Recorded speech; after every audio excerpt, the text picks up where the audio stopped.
wise willow's gaze bore into them as the friends exchanged glances.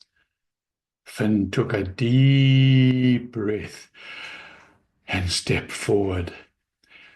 The answer is, and he hesitated, he was nervous.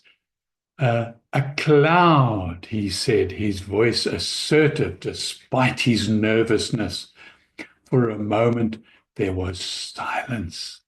Then the wise willow's branches began to sway in approval, and its eyes glowed even brighter. Correct, young one, the tree's voice rumbled.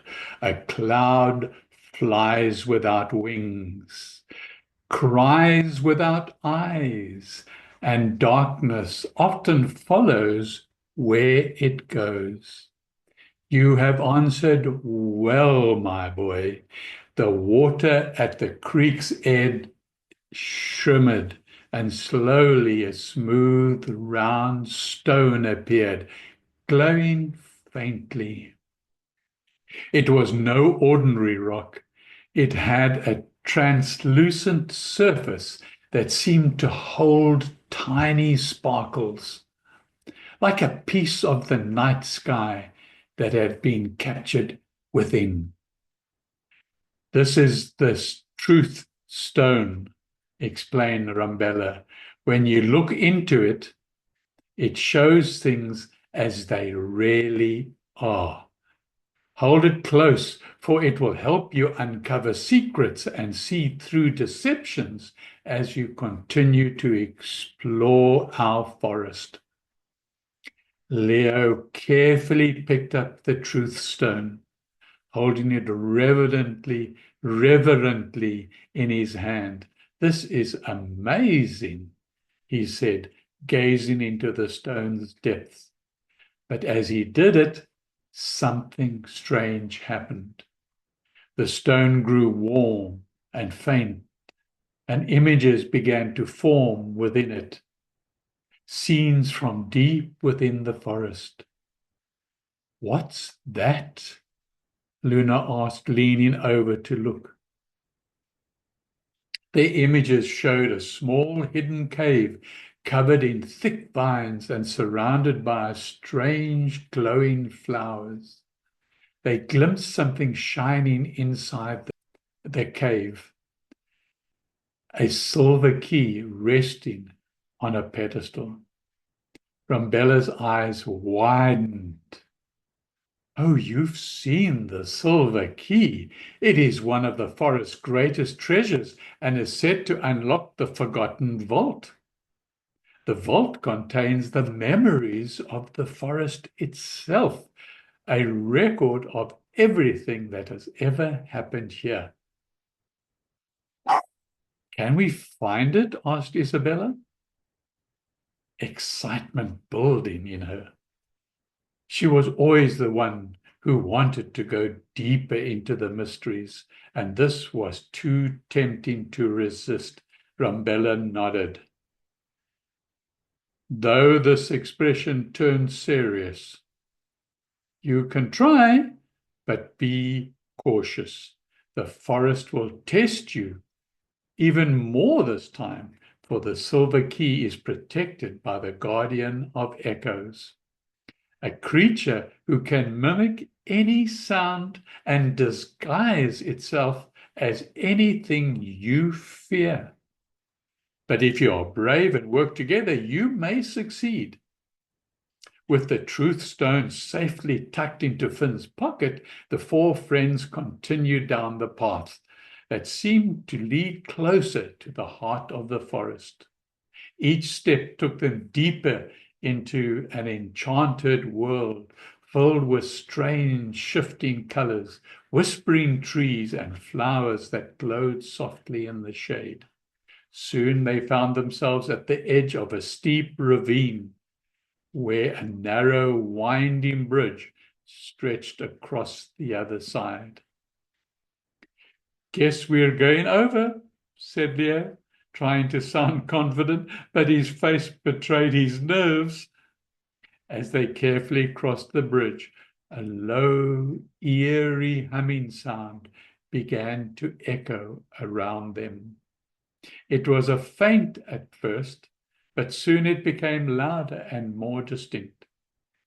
It sounded like a voice that mimicked each of them, whispering their names and in an almost playful tone. Luna, Isabel, Leo, Finn, the voice murmured, sending a chill down their spines.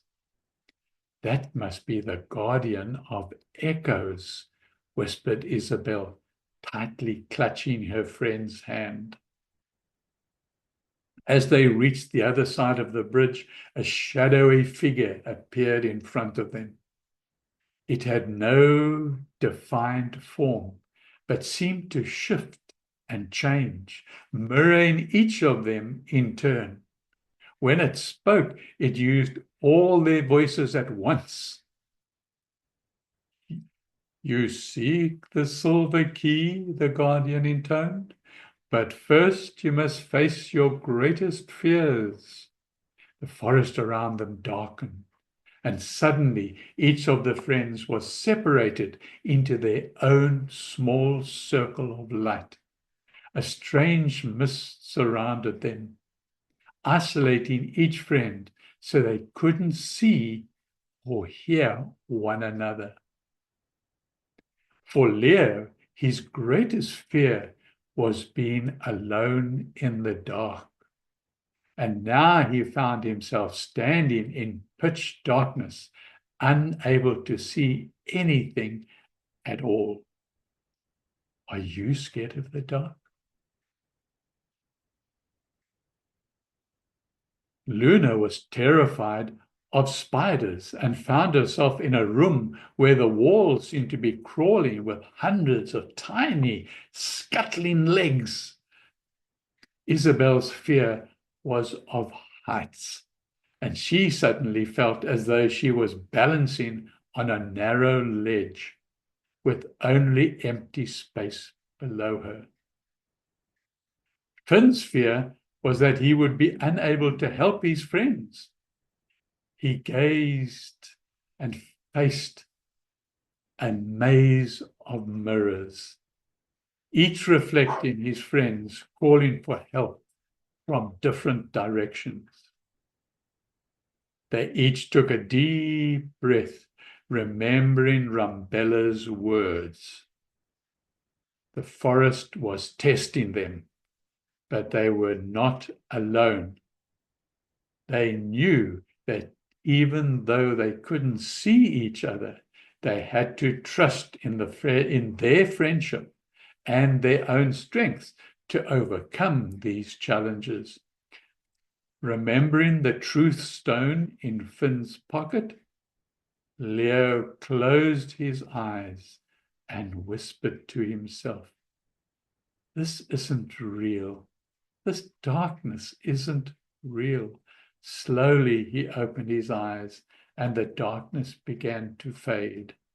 He could see the faint outline of the forest once more. Luna focused on her breathing, telling herself, "Spiders may be scary, but I'm bigger and braver than the spiders." She imagined each spider as a little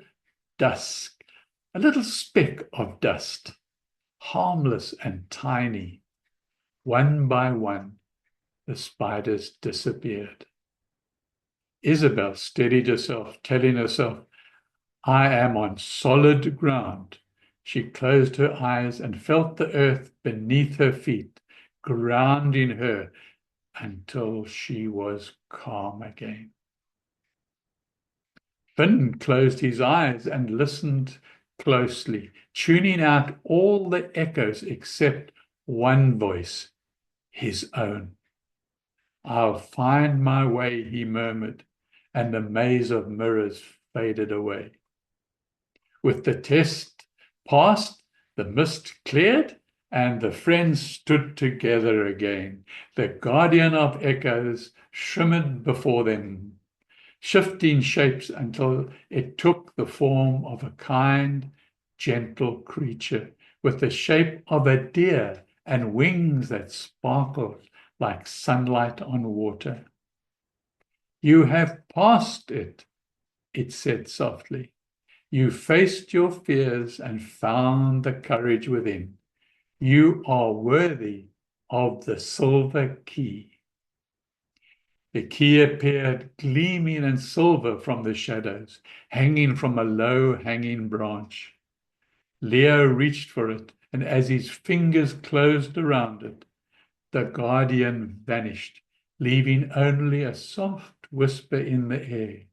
"Remember, true strength lies within each of you and the bond you share."